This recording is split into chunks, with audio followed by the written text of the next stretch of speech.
They will call him Emmanuel, which means God with us. Matthew 1:23. In today's gospel, we notice that Saint Joseph says nothing. He is silent, not because he lacks faith, but because he knows how to listen. In the midst of confusion and pain, he does not make noise or pass judgment. Instead, he enters into the silence of prayer, and there God speaks to him. Joseph's silence is not emptiness. It is space for God's presence. And because he knows how to be silent, God entrusts to him Mary and the child Jesus, the Emmanuel, who is God with us. And notice this, Christ did not come on a noisy day, but on a silent night.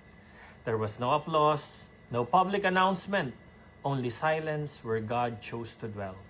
On this fourth Sunday of Advent, Saint Joseph invites us to be still, to pray, to listen.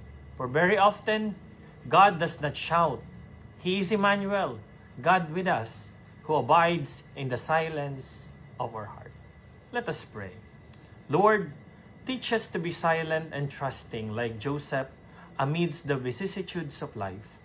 Teach us how to pray with the heart and find you there constantly guiding us every step of our journey of faith. All this we ask through Christ, our Emmanuel, and your Son. Amen. In the name of the Father, the Son, the Holy Spirit. Amen.